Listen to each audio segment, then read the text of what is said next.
প্রিয় দর্শক, আজ সোজা বাক্য আয়োজিত অনুষ্ঠানে আমরা আজকে আমাদের মাঝে অতিথি হয়ে আসছেন জনাব সিদ্দিকুর রহমান।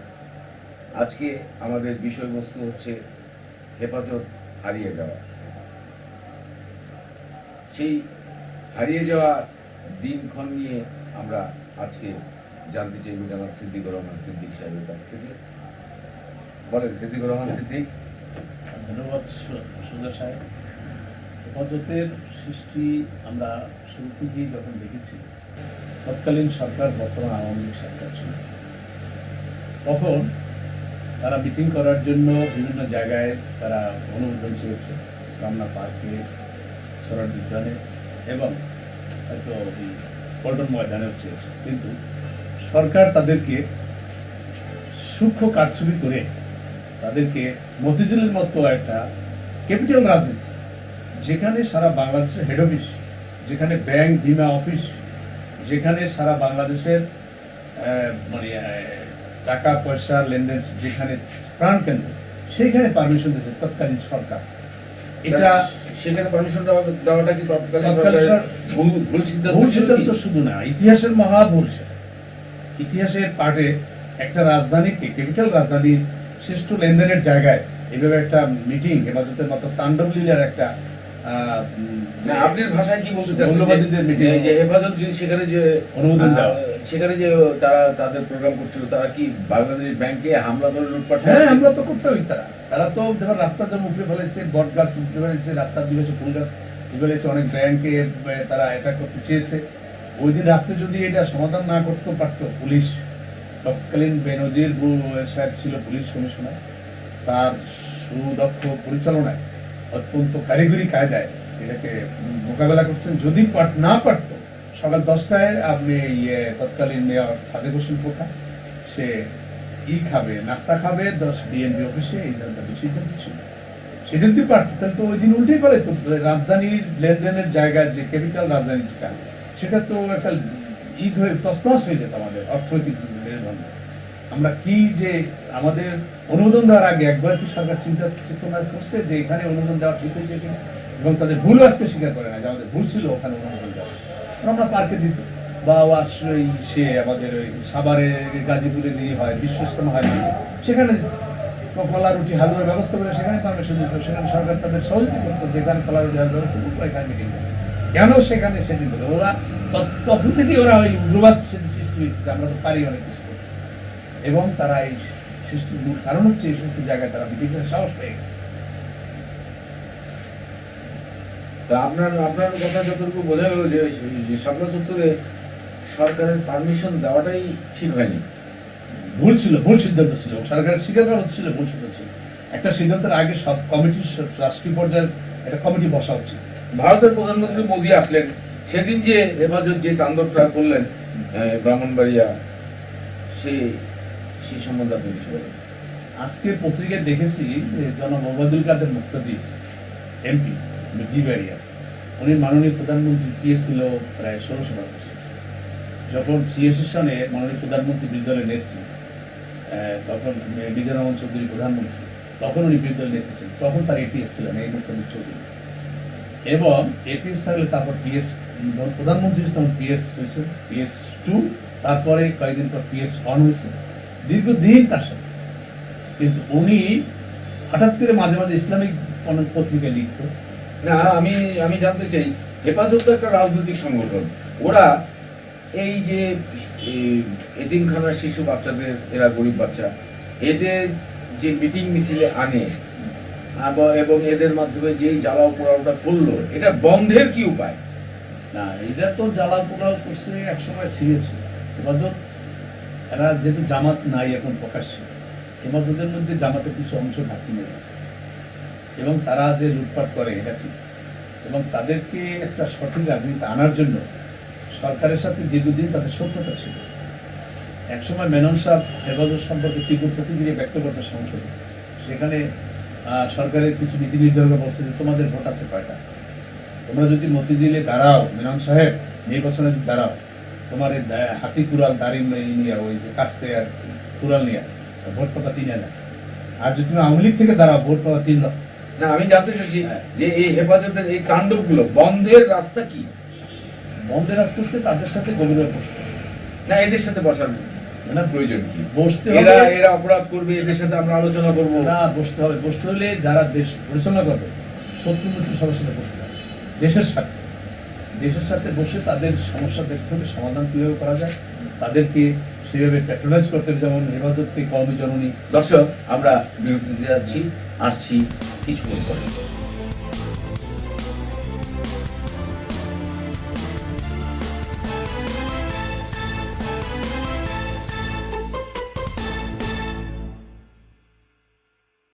দর্শক, আমরা ব্রেক থেকে ফিরে আসলাম। আবার আমরা আমাদের আলোচনায় যাচ্ছি। আমাদের সোজা বাক্য পক্ষ থেকে আজকে আমাদের অতিথি একজন রাজনৈতিক ব্যক্তিত্ব, একজন সমাজকর্মী জনাব সিদ্দিকুর রহমান।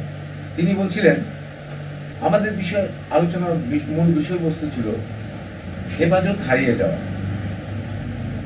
তা আমরা আবার দ্বিতীয় পর্বে আমরা সে আলোচনায় আসছি। জনাব সিদ্দিকুর রহমান সাহেব, যে আপনি যে বলছিলেন যে হেফাজতকে ওই শাপলা চত্বরে মিটিং করতে দেওয়াটা সরকারের পক্ষ থেকে ভুল একটা সিদ্ধান্ত ছিল, কঠিন ভুল একটা সিদ্ধান্ত ছিল। আপনার ধারণা এদেরকে রমনা পার্ক এই সমস্ত জায়গায় কিংবা সরারদির উদ্যানে এই সমস্ত জায়গায় তাদের সরকার দিল না কেন? আমি প্রশ্ন করি যে বাংলাদেশের আমাদের ঢাকা শহরে বিশেষ করে এত যানজটের রাস্তা, সেই রাস্তাগুলোতে বিভিন্ন রাজনৈতিক সংগঠনগুলো এই রাস্তাগুলোতে দাঁড়িয়ে থেকে তারা রাস্তা বন্ধ করে তারা তাদের প্রোগ্রামগুলো করে। এই সম্বন্ধে আমি কিছু জানতে চাই। এটা কি বন্ধ করার কোনো ব্যবস্থা আছে কি সরকারের? কিংবা সরকার যদি এটা বন্ধ করে, এটা কি আমাদের জনসাধারণের জন্য ভালো হবে কিনা? ধন্যবাদ সুজা সাহেব। আগে আমাদের ঢাকা শহরে মিটিং করতে এই সমস্ত রাস্তায় কোনো পারমিশন লাগে 10 বছর আগে।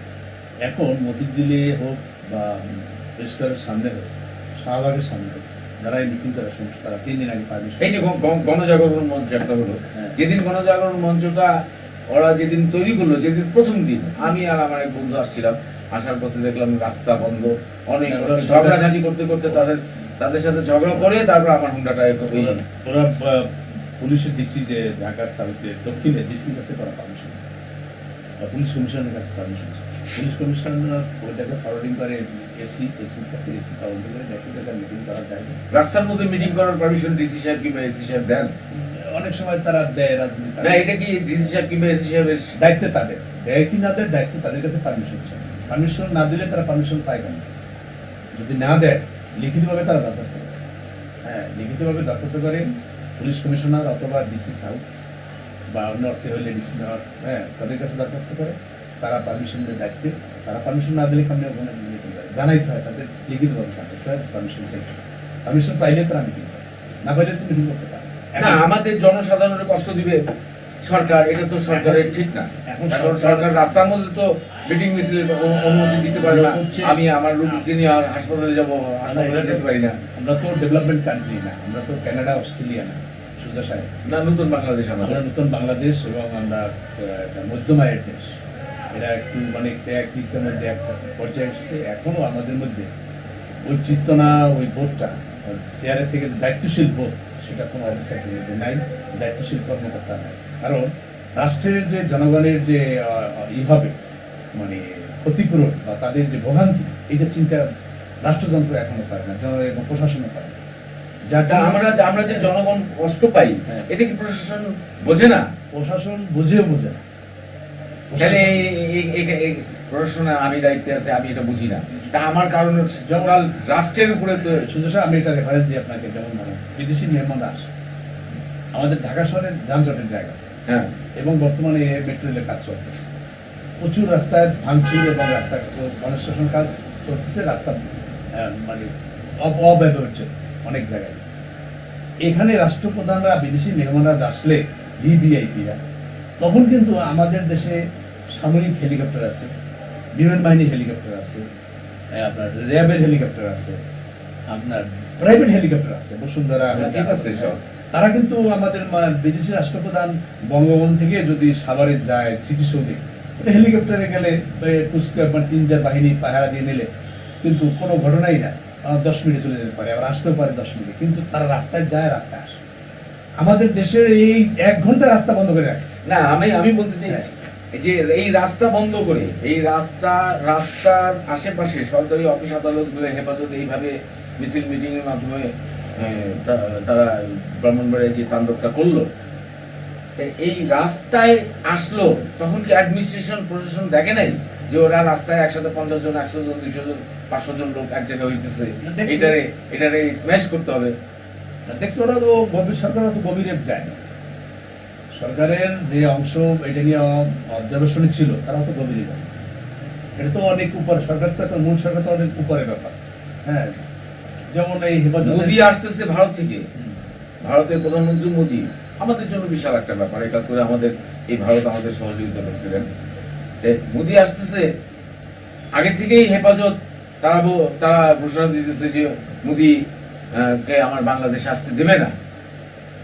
এইটা কি যারা প্রশাসনের দায়িত্বে ছিলেন ওনারা কি একটু বুঝেন নাই যে এই ধরনের একটা তাণ্ডব লীলা হেফাজত করতে পারে এই নিরীহ শিশু বাচ্চাদের নিয়ে, এতিম গরিব বাচ্চাদের নিয়ে যেভাবে ব্রাহ্মণবাড়িয়ার তাণ্ডবটা ঘটালো, সেটা কি প্রশাসন বুঝে নাই?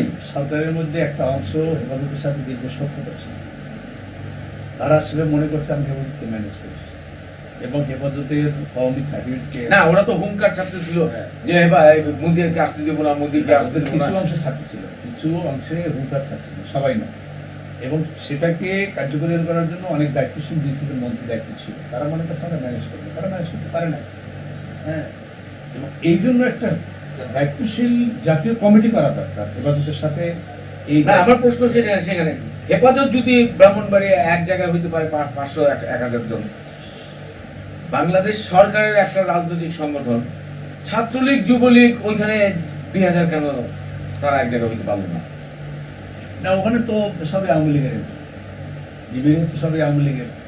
তাই এই এমপি সাহেবরা কি করলো? আমাদের এমপি সাহেবরা জানতেন না যে এই ধরনের এক জায়গায় হইলে তারা একটা ডিস্টার্ব করতে পারে আমাদের দেশে? যেমন ছাত্রলীগ করা, তুখার ছাত্রলীগ নেতা, ঢাকা বিশ্ববিদ্যালয়ের ছাত্রলীগের সভাপতি ছিল, এবং সে অনেক স্বপ্ন উচ্চবিলে ছিল।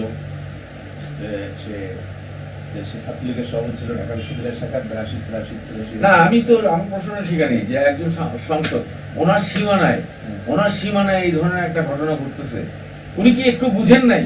কিংবা ওনার সীমানায় যে সমস্ত প্রশাসনের যারা দায়িত্বে ছিলেন ওনার ব্রাহ্মণবাড়িয়ার, ওনারা কি কেউ বুঝেন নাই যে এই ধরনের এক জায়গায় হইলে তারা এই ধরনের একটা ঘটনা ঘটাই দিতে পারে? এটা তো প্রশাসন নীরব থাকে, প্রশাসন নীরব থাকে। যেমন আমি রেফারেন্স দিচ্ছি, কুষ্টিয়া যে বঙ্গবন্ধুর ভাস্কর্য ভাঙে, কুষ্টিয়া 7-5টা মামলায় ভাঙছে না কিছুদিন আগে। কুষ্টিয়া 4টে বিশেষ দায়িত্বশীল লোক আছে। এ ধরনের ভাস্কর্য তো মধ্যপ্রাচ্যের কুষ্টিয়া যে বঙ্গবন্ধুর ভাস্কর্য ভাঙচুর করছে হেফাজতের কর্মীরা বা মৌলবাদী শক্তি, কুষ্টিয়া 4 জন দায়িত্বশীল লোক আছে প্রশাসনের। 1 নম্বরে কুষ্টিয়ার এসপি সাহেব, 2 নম্বরে কুষ্টিয়ার ডিসি সাহেব, 3 নম্বরে কুষ্টিয়ার একজন র্যাবের অধিনায়ক আছে। না, আমি জানতে চাই, আমার প্রশ্ন সেখানে আমি আমার কথা হলো যে পুলিশের সংখ্যা কম, রাজনৈতিক মানে ব্যক্তি পুলিশের চাইতে। আমি পুলিশের সংখ্যা কম বলছি না, একটা স্ট্যাচু হচ্ছে 7 রাস্তার মোড়ে, কুষ্টিয়ার সবচেয়ে বড় রাস্তা, সেখানে 7 রাস্তার মোড়ে একটা স্ট্যাচু। সেটা সারা বাংলাদেশে হেফাজতিরা কি করছে যে আমরা যেখানে স্ট্যাচু পাই আমরা ভেঙে ফেলি, এই হুমকি দিচ্ছে। কুষ্টিয়া তো 4 জন দায়িত্বশীল ব্যক্তি আছে রাষ্ট্রীয় পর্যায়ে, এসপি, ডিসি, র্যাবের অধিনায়ক এবং বিডিআর একজন অধিনায়ক আছে না, সবই কর্নেল লেভেলে, বিডিআর অধিনায়ক কর্নেল, র্যাবের অধিনায়ক কর্নেল, তার বাহিনী আছে, র্যাবেরও বাহিনী আছে, চৌকস বাহিনী, এবং বিডিআর চৌকস বাহিনী আছে, এসপি সাহেবের চৌকস বাহিনী আছে, ডিসি সাহেবের প্রশাসন আছে। তারা কি কেউ এই 4 জন মিলে একজনও তো বলবে না যে আমাদের তো ওটা সেট করা দরকার হয় 7 রাস্তা মোড়ে? এখানে কি ছাত্রলীগ যুবলীগ আওয়ামী লীগ এদের দায়িত্ব নাই? না, তাদের দায়িত্ব তো এদের সাথে সমন্বয় করা, দায়িত্ব মূলত প্রশাসনের। তারা কি এই প্রশাসনের কোনো ব্যক্তির কাছে তারা গেছেন? না, যদি না দিয়ে থাকে, কুষ্টিয়া অনেক বড় বড় দায়িত্বশীল ব্যক্তি আছে রাজনৈতিক, তারা কি প্রশাসনকে অভিহিত করবে না? প্রশাসন কি দর্শক, জানবে? আমরা আসছি হ্যাঁ। আজকে হেফাজত নিয়ে আমরা আসছিলাম। দর্শক, আমরা আসছি